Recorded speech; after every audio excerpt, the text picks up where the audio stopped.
Agustus 2021. Ini adalah hari Selasa. Nah, karena hari Selasa, but before it, as usual, we pray first. Okay? Now, let us pray. Close your eyes and bow your head. Dear Almighty God, thank you for your blessing until this time. Now we want to start our lesson. Please open our heart and our mind. Please bless us, bless our teachers and our parents and all of us. Please forgive us for all our sins. Thank you God, amen. Oke, nah tadi kita sudah berdoa. Nah sekarang Miss Yesi mau anak-anak kelas 5 semua semangat dengan melakukan tepuk PPK. Oke, let's do it. Come on. Tepuk PPK.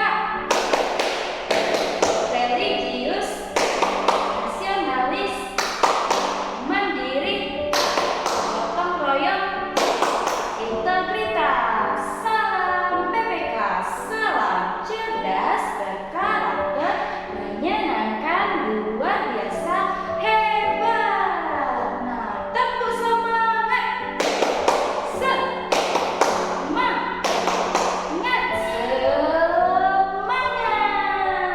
Yeay. Salam literasi. Ayo membaca. Oke, nah sudah semangat ya anak-anak? Anak-anak, simak video Miss berikut ini ya. Jangan di skip, tonton sampai habis ya anak-anak. Oke? Nah, anak-anak, kita masuk pada pembelajaran yang kedua. Nah, sebelumnya kita sudah mempelajari mengenai sistem pernapasan pada hewan. Nah, hari ini kita akan membahas mengenai sistem pernapasan pada manusia. Manusia bernapas dengan menghirup oksigen dari lingkungan dan menghembuskan karbon dioksida ke lingkungan. Adapun organ pernapasan manusia terdiri dari, yaitu kamu perhatikan, nah di sini ada hidung, tenggorokan, paru-paru. Nah, kita akan membahas satu persatu mengenai organ tersebut. Pada hidung terdiri dari lubang hidung dan rongga hidung. Di dalam rongga hidung terdapat bulu hidung dan selaput lendir. Bulu hidung berfungsi menyaring udara agar kotoran tidak masuk ke dalam saluran pernapasan. Selaput lendir berfungsi mengatur suhu dan kelembapan udara sesuai dengan tubuh.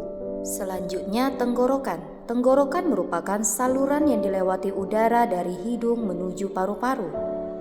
Tenggorokan terdiri dari faring, laring, trakea, dan juga bronkus. Nah, kamu perhatikan pada gambar ya anak-anak. Faring merupakan persimpangan antara saluran pernapasan pada bagian depan dan saluran pencernaan pada bagian belakang.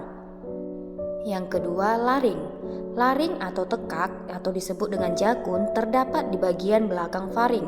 Laring terdiri atas 9 susunan tulang rawan berbentuk kotak. Selanjutnya, trakea. Pada trakea terdapat jaringan yang disebut silia yang akan bergerak dan mendorong keluar debu-debu dan bakteri yang masuk. Selanjutnya bronkus. Bronkus merupakan percabangan dari trakea serta terdiri atas bronkus kiri dan juga bronkus kanan. Selanjutnya kita masuk pada paru-paru. Paru-paru terletak di dalam rongga dada. Nah, di sini bisa kamu perhatikan pada gambar ya anak-anak. Nah, di dalam rongga dada terdapat bronkiolus. Bronkiolus merupakan cabang dari bronkus. Nah, selanjutnya ada alveolus. Alveolus merupakan ujung dari bronkus yang berfungsi sebagai tempat pertukaran oksigen dan karbon dioksida. Nah, selanjutnya kita akan membahas mengenai proses pernapasan. Proses pernapasan manusia terdiri dari inspirasi atau proses menghirup udara dan ekspirasi disebut proses menghembuskan udara. Udara tersebut masuk melalui hidung lalu diteruskan ke faring, laring, trakea, bronkus dan juga masuk ke paru-paru. Nah, Dari batang tenggorokan, udara masuk ke dalam paru-paru. Di dalam paru-paru, oksigen terserap ke dalam pembuluh darah halus. Sebaliknya, gas karbon dioksida dari pembuluh darah masuk ke dalam paru-paru dan selanjutnya dibuang saat kita mengembuskan nafas. Nah, begitulah sistem pernapasan pada manusia ya anak-anak. Nah, jadi pertama sekali udara itu masuk melalui lubang hidung. Nah, untuk selanjutnya kita akan membahas mengenai kata tanya. Nah, semalam Miss Yesi sudah kasih catatan mengenai kata tanya, tetapi di sini kita akan mereview kembali.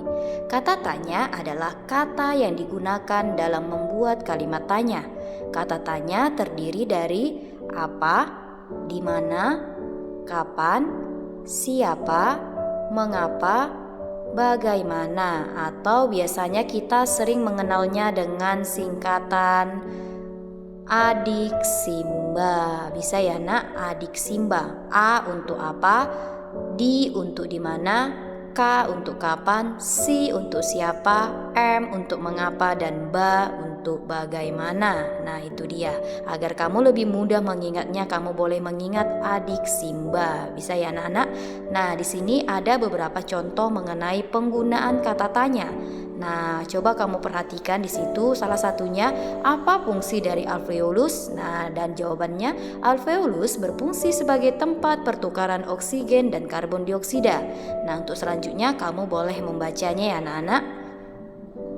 Nah, untuk selanjutnya, ketika saat kita menyanyikan lagu, kita harus mengatur pernapasan supaya nyanyian kita lebih enak didengar. Nah, di dalam sebuah lagu terkandung dia unsur tangga nada. Nah, untuk selanjutnya kita akan membahas mengenai tangga nada diatonis mayor. Tetapi sebelumnya kita harus tahu dulu apa itu tangga nada. Tangga nada merupakan urutan nada yang disusun secara berjenjang. Misalnya, do, re, mi, fa, sol, la, si, do. Nah, itu dia ya anak-anak tangga nada. Nah, kamu harus tahu. Nah, selanjutnya dalam seni musik ada jenis tangga nada diatonis. Tangga nada diatonis terdiri atas 8 nada. Tangga nada diatonis dibagi lagi dalam 2 jenis tangga nada, yaitu tangga nada diatonis mayor dan juga tangga nada diatonis minor. Nah, kita akan membahasnya satu persatu. Untuk diatonis mayor, tangga nada diatonis mayor adalah tangga nada diatonis yang susunan nada-nadanya berjarak 1-1,5. Nah, ini merupakan ciri-cirinya ya anak-anak. Nah, selanjutnya coba kamu perhatikan. Nah, di sini sudah ada susunan jarak nadanya. Dan untuk selanjutnya, ciri-ciri tangga nada diatonis mayor. Yang pertama, bersifat riang gembira. Yang kedua, bersemangat. Yang ketiga, biasanya diawali dan diakhiri nada do. Selanjutnya mempunyai pola interval 1-1,5-1-1-1,5. Adapun contoh lagu dari tangga nada diatonis mayor yaitu Hari Merdeka, Maju Tak Gentar, dan juga Garuda Pancasila. Okay students, that's all for our lesson today. Now we have finished our lesson, but before it, it's better if we pray, okay? Now let us pray, close your eyes and put your hand. Dear Almighty God, thank you for your blessing until this time. Now we have finished our lesson and we want to continue our activities again. Please bless us. Bless our teachers and our parents and all of us.